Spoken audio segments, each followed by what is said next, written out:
വിട്ട് തല്ലിക്കാന്നൊക്കെ പറഞ്ഞാൽ അതൊരു ഓൾഡ് ഫാഷൻ പരിപാടിയാണ്. നമുക്കിവിടെ വേണ്ടാന്ന് തോന്നുന്ന ഒരാളുണ്ടെങ്കിൽ അങ്ങനെ തട്ടിക്കല്ലണം.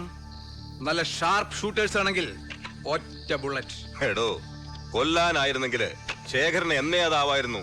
ശേഖരൻ മാമ വേണ്ടാന്ന് വെച്ചിട്ടാ ആരാ ഇപ്പൊ നമ്മുടെ കൺമുമ്പിൽ കിടന്ന് വിലസുന്നത്? തന്തയെ കൊണ്ടിരുന്ന് പുല്ല് നടക്കില്ല, മോനെയാണ് ടാർഗറ്റ് ചെയ്യേണ്ടത്. രാജേന്ദ്ര, പൂച്ച എലിയേട്ട് കളിപ്പിക്കുന്നത് കണ്ടിട്ടില്ലേ? കൊല്ലില്ല, നല്ല പ്രാണവേദന എടുപ്പിച്ചിട്ട് പതുക്കെ പതുക്കെ അങ്ങനെ അച്ഛനെയും മോനെയും കരയിക്കുന്ന വിദ്യ ഉണ്ട്. അതിന് സമയായി. നാളെ വള്ളുവനാട് സെൻട്രൽ ബാങ്കിന്റെ ബോർഡ് മീറ്റിംഗ് വിളിച്ചു കൂട്ടണം. കടത്തിൽ മുങ്ങുന്ന ബാങ്കിനെ രക്ഷിക്കാൻ ചിലത് ചെയ്യണ്ടേ? വേണം. കിട്ടാക്കടങ്ങൾ പിരിച്ചെടുക്കണം. റീപേയിങ് കപ്പാസിറ്റി ഇല്ലാത്ത ക്ലയൻസിന്റെ ഈട് ജപ്തി ചെയ്ത് പണം വസൂലാക്കണം. എന്റെ കണ്ടീഷൻ നീലകണ്ഠന് മനസ്സിലായില്ലേ? ഒഫീഷ്യലി എനിക്കിപ്പോ ബാങ്കിൽ പവറൊന്നുമില്ല. പക്ഷേ നീലകണ്ഠന്റെ ലോണിന്റെ കാര്യത്തിൽ എനിക്കൊരു ഉത്തരവാദിത്വമുണ്ടല്ലോ. ഇന്നലത്തെ ബാങ്ക് മീറ്റിംഗിൽ വലിയ ഇഷ്യൂ ആയി ഈ കേസ്. ഡയറക്ടർ ബോർഡിന് മുമ്പിൽ ഞാൻ ഇൻവൈറ്റഡ് ആയിരിക്കേണ്ടി വന്നു. അവരെല്ലാം ചോദിക്കുന്നത് എന്ത് ബേസിസിലാണ് ഇത്രയും കാലം ഒരു ആക്ഷനും എടുക്കാത്തതെന്നാണ്. ഞാൻ എന്താ പറയുക, പുതിയ ഭരണം. അറിയാം നമ്പ്യാരെ, മുണ്ടയ്ക്കൽ ശേഖരന്റെ കയ്യിലാണെന്നാവും ഈ വീടും പറമ്പും പണയം വെച്ച് ഞാൻ വാങ്ങിച്ച ലോണാണ് അയാളുടെ പ്രശ്നം. അല്ലെങ്കിൽ അതാണല്ലോ അയാളെ ബാങ്കിന്റെ തലപ്പത്ത് വരാൻ പ്രേരിപ്പിച്ച കാര്യം. കാര്യങ്ങളൊക്കെ നിങ്ങൾക്കറിയാം. എത്രയും വേഗം എത്ര രൂപ നമുക്ക് അടയ്ക്കാൻ കഴിയും? കുറച്ച് പണം എന്നാ പിടിച്ചു നിൽക്കാൻ പറ്റും.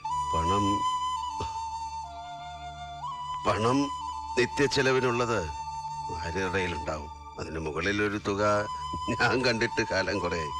നമ്പ്യാരെ, ഈ 500-ന്റെ ഒക്കെ ഒറ്റ നോട്ട് ഇറങ്ങിയിട്ടില്ലേ? ഇതുവരെ ഞാൻ കണ്ടിട്ടില്ല. നീലകണ്ഠൻ എന്തായി പറയുന്നത്? കാർത്തികേയനെ വിളിച്ച് കാര്യം പറഞ്ഞാ പോരെ? നിങ്ങൾ ഈ പറയുന്ന 500 കൊണ്ട് അയാൾ ബാങ്കിന്റെ ഹെഡ് ഓഫീസ് മൂടും.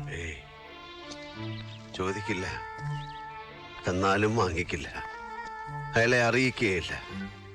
കാരണം ഇത് ഞാൻ അയാൾക്ക് വേണ്ടി ചെലവഴിച്ചതല്ല, ഞാനായിട്ട് വരുത്തി വെച്ച കടമല്ലേ. അപ്പൊ പിന്നെ അറ്റാച്ച്മെന്റ് അല്ലാതെ ഞങ്ങൾക്ക് മറ്റു മാർഗമില്ല. ഇറങ്ങി തരേണ്ടി വരും വിത്തിൻ നോ ടൈം.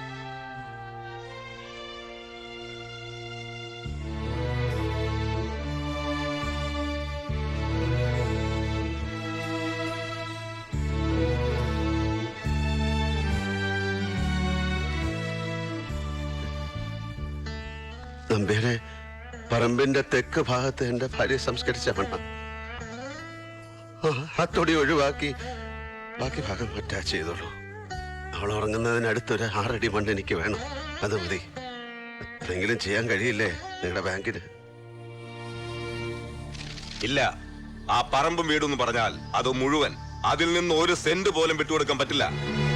ലോൺ എടുത്ത തുകയും ഇൻട്രസ്റ്റും കൂടെ കൂട്ടിയ ആ പ്രോപ്പർട്ടിയുടെ ഇപ്പോഴത്തെ മാർക്കറ്റ് റേറ്റിന് അത്രയും വരുന്നില്ല എന്നതാണ് സത്യം. ഒരാൾക്ക് മാത്രം ചില ഇളവുകൾ കൊടുക്കുന്നത് ന്യായമല്ല. സീബ്ര മാച്ചോർസ്, KPM ഇൻഡസ്ട്രീസ്, ഇവരെല്ലാം നമ്മൾ ഇതുപോലെ പിടിക്കാൻ പോവാ. ഇത് ബാങ്കിന്റെ നിലനിൽപ്പിന്റെ പ്രശ്നമാണ്. ഓടിയെടുത്ത് കടത്തി മുങ്ങി നിൽക്കുന്ന ബാങ്ക് രക്ഷപ്പെടണമോ എന്ന് മാത്രം ഡയറക്ടർ ബോർഡ് തീരുമാനിച്ചാൽ മതി. നമ്പ്യാരുടെ അപേക്ഷ പ്രകാരം നീലകണ്ഠന് കുറച്ചു ദിവസത്തെ അവധി കൊടുക്കാൻ നമ്മൾ തയ്യാറാണ്. പക്ഷെ അതുകൊണ്ട് കാര്യമില്ലെന്ന് അയാൾ തീർത്തു പറഞ്ഞല്ലോ. ഇതൊക്കെ തന്ത്രമല്ലേ? ആ വീടും പുരയിടും വിറ്റ എന്ത് കിട്ടും? അയാള് തലേന്ന് ഒഴിവാക്കാനുള്ള ശ്രമമാണ്. അയാളുടെ മോനെ അറിയില്ലേ, കാർത്തികേയൻ മുതലാളി. അപ്പൊ പണമില്ലാത്ത അല്ലേ പ്രശ്നം? അപ്പൊ വീടും പറമ്പും അറ്റാച്ച് ചെയ്യാൻ തീരുമാനിച്ചു. അതെ. മരണം കാത്തു കഴിഞ്ഞ കാലത്ത് മുഴുവൻ പ്രാർത്ഥന താൻ ഉറങ്ങിക്കിടക്കുമ്പം മരിക്കണമെന്നായിരുന്നു. കഴിഞ്ഞില്ല. താൻ യാത്ര പോലും പറയാതെ പോവുകയും ചെയ്തു. ഇപ്പൊ താൻ ഉറങ്ങിക്കിടക്കുമ്പോ ഞാൻ യാത്ര പറയുക. പടിയിറങ്ങുക നീലകണ്ഠൻ. ഒരേ മണ്ണിൽ അലിഞ്ഞു ചേരാനുള്ള മോഹം കൊണ്ട് ഈ മണ്ണിന് വേണ്ടി കൈനീട്ടി കിട്ടിയില്ല. സാരമില്ലടോ, ഈ മണ്ണിലല്ല താൻ എന്റെ ഉള്ളിലാ ദഹിച്ചത്, എന്റെ നെഞ്ചില്. വരട്ടെടോ, ദേഹമേ യാത്രയാകുന്നുള്ളൂ, ദേഹി എന്ന് ഇവിടെ ഉണ്ട്.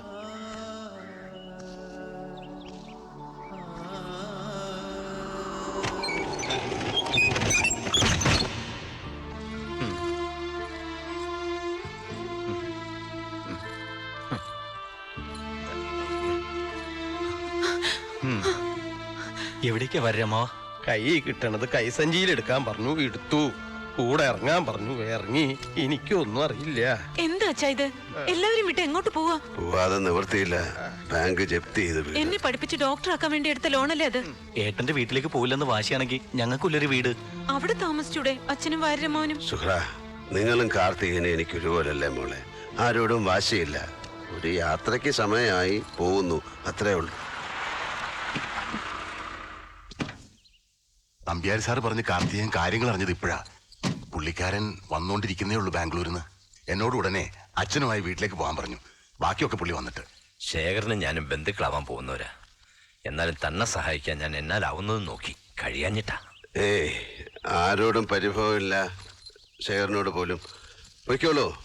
കാർത്തികനോട് പറയൂ അച്ഛനൊരു തീർത്ഥാടനത്തിന് പോയി തിരിച്ചു വന്നിട്ട് കാണാമെന്ന്. വരേ. സാർ ഞാൻ പൊയ്ക്കോളൂ എന്ന് പറഞ്ഞില്ലേ? വരേ. ആ താക്കോൽ കൂട്ടം നമ്പ്യാരെ ഏൽപ്പിച്ചേക്കൂ. സുഹ്ര, മോള് വീട്ടിലേക്ക് പൊയ്ക്കോളൂ.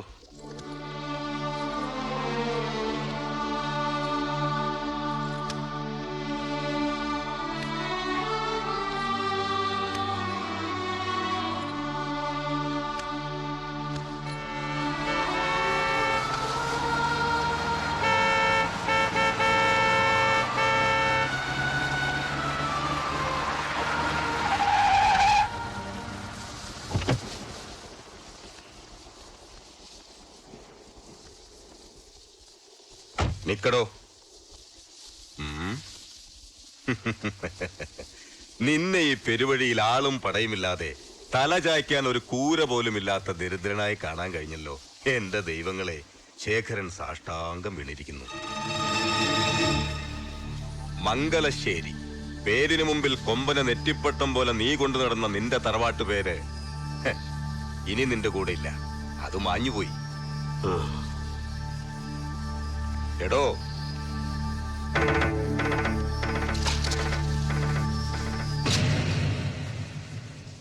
ശേഖര, നിന്റെ ഭാഷയ്ക്ക് ഒരു ശുദ്ധി വന്നിരിക്കുന്നു.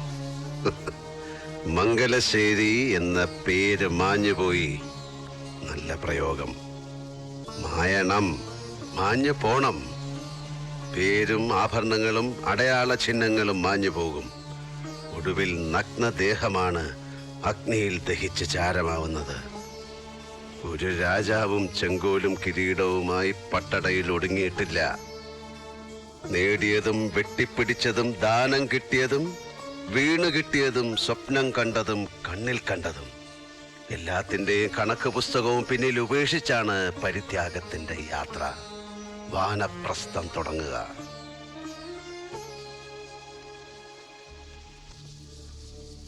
പ്രാണന്റെ പാതിയായിരുന്നവളെ കൈവിട്ടിട്ടും തുടരുന്ന യാത്രയിൽ വേദന തോന്നാൻ അതിലും വലുതല്ല ശേഖര കല്ലിലും മണ്ണിലും മരത്തിലും പണിത വീട്. പിന്നിട്ട വഴികളിലെങ്ങോ കാലിൽ തറച്ച നീ എന്ന മുള്ളിനെ ഞാൻ എന്നേ മറന്നിരിക്കുന്നു. മുനയൊടിഞ്ഞ ആ പഴയ മുള്ളിന് ഈ വഴിയിൽ എന്നെ കുത്തി നോവിക്കാനാവില്ല. എനിക്ക് നോവില്ല ശേഖര. എന്റെ മേൽ നീ നേടി എന്ന് കരുതുന്നതൊന്നും ജയമല്ലടോ. എന്റെ ഹൃദയത്തിനെ, ആത്മാവിനെ ജയിക്കാൻ മാത്രം കഴിവ് ശേഖരനുണ്ടാകാൻ നീ ജന്മം പലതും ഇനിയും ഇനിയും ജനിക്കേണ്ടിയിരിക്കുന്നു. വഴിമാറാം മുണ്ടാക്കിയാൽ ശേഖര.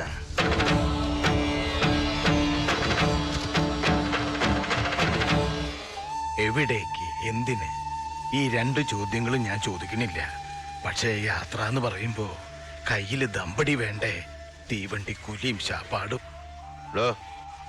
ഭിക്ഷക്കാരുടെ നിഘണ്ടുവില് തീവണ്ടി കൂലിയൊന്നുമില്ലടോ. അപ്പൊ അങ്ങനെയായില്ലേ?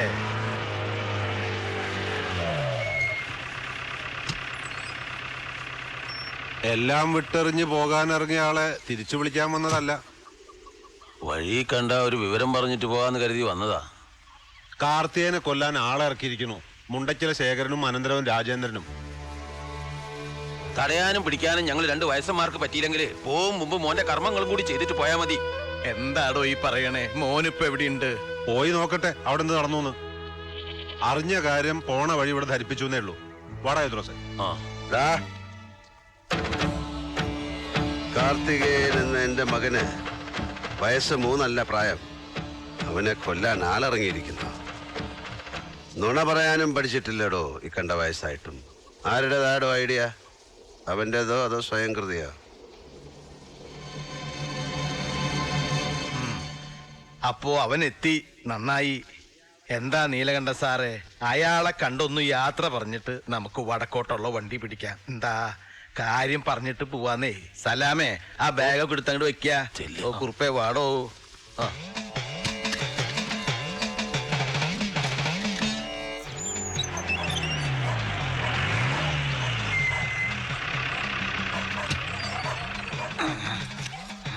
ഈശ്വര, ഞാൻ പിടിച്ചോളാം. ഓ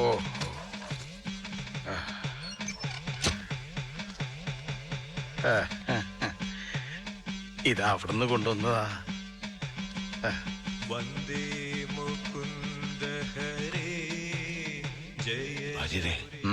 പെരിങ്ങോടൻ ചത്തിട്ട് വർഷങ്ങളായി. അയാളോ?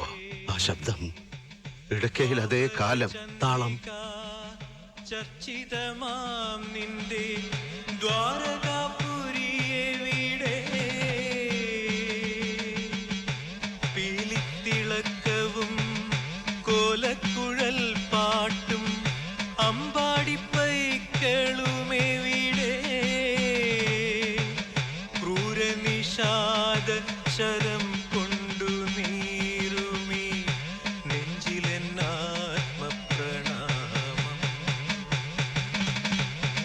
പ്രേമസ്വരൂപനാം സ്നേഹസതീർത്ഥ്യൻ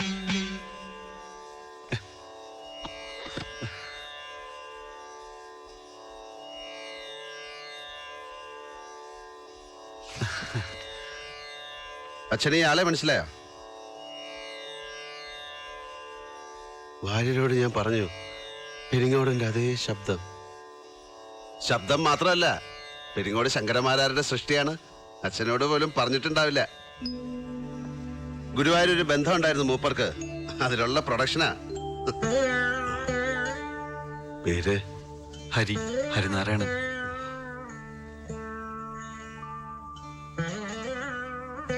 അച്ഛന്റെ കഴിവ് കിട്ടിയിട്ടുണ്ട്. സ്വഭാവം അതുപോലെ പകർത്തരുത്. അങ്ങനെ നടന്ന ജീവിതതാളം കുട്ടുമ്പ പിഴവ് വരുത്തരുത്. ഏതെങ്കിലും ഒരു മൂർത്തിയുടെ മുമ്പില് കൊട്ടിപ്പാടി സേവിക്കുക.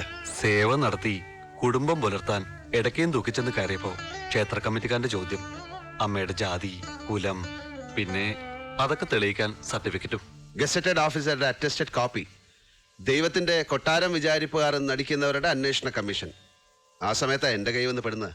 കയ്യിലൊരു ഡിഗ്രി സർട്ടിഫിക്കറ്റ് ഉണ്ടായിരുന്നു. പോണ്ടിച്ചേരിയിൽ എൻ്റെ ഒരു സുഹൃത്തിന്റെ ഡിസ്റ്റിലറി കൊണ്ടാക്കി. ഇപ്പൊ സെയിൽസ് മാനേജരാ. ജീവിതം സുഖം. കള്ളുണ്ടാക്കണ സ്ഥലമല്ലേ.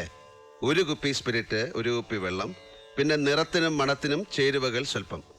അങ്ങനെ ബോട്ടിൽ ചെയ്യണ വിദ്യ കണ്ട് മതിയായതുകൊണ്ട് പെരിങ്ങോടന്റെ മോൻ ഇന്നുവരെ ഒരു തുള്ളി കഴിച്ചിട്ടില്ല.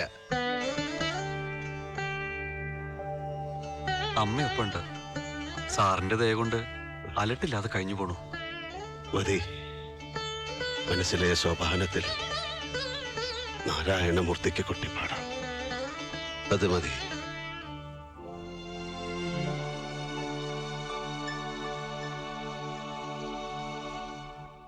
വരേ, ഓ നമുക്ക് വേണ്ട, എന്നെ വിളിക്കണ്ട. എന്റെ യാത്ര ഇവിടെ വെച്ച് തീരുക. ഇനിയുള്ള കാലം ഇവിടെ സുഖമായിട്ട് കഴിയാൻ തീരുമാനിച്ചു ഞാൻ. എനിക്ക് പുണ്യസ്ഥലങ്ങൾ കാണണ്ട. ഞാൻ ചത്തിട്ട് കാർത്തികേയൻ എന്റെ ചിതാഭസ്മം ഗംഗയിൽ കൊണ്ടുപോയി ഒഴുക്കും. എനിക്ക് അത്രയ്ക്കുള്ള പുണ്യം മതി. നിങ്ങളാരാ, മുൻ പ്രധാനമന്ത്രിയോ? ചിതാഭസ്മം പുഴയിൽ മിക്സ് ചെയ്യേ? വേണ്ട, അത് കുഴച്ച് പത്തിരി ഉണ്ടാക്കി നീ നിന്റെ ഉമ്മാക്ക് കൊടുക്ക്. പോളെ, വാരുടെ ബാഗും സാധനങ്ങളും അകത്ത് മുറി കൊണ്ടുവെക്ക്. ഓ, വാരക്ക് AC ഉള്ള മുറി ആയിക്കോട്ടെ, സുഖായിക്കോട്ടെ കാര്യങ്ങള്. എന്ത് പറഞ്ഞാലും ഉണ്ടാവും ഒരു തർക്കുത്തരം.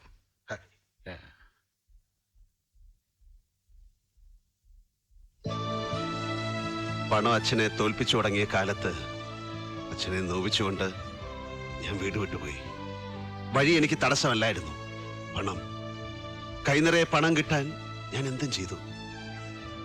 പക്ഷെ ഇന്ന് അത് മാത്രമേ എനിക്ക് കൂട്ടിനുള്ളൂ. കഴിഞ്ഞ 10 വർഷമായി ഞാൻ അനാഥനാണ്.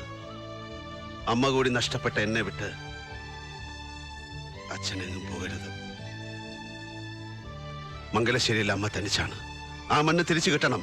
ആരുടെ കയ്യിൽ നിന്നായാലും ഞാനത് തിരിച്ചു വാങ്ങും. മംഗലശ്ശേരിയുടെ പൂമുഖത്ത് എനിക്ക് അച്ഛനെ കാണണം. ഇനിയുള്ള കാലം മുഴുവൻ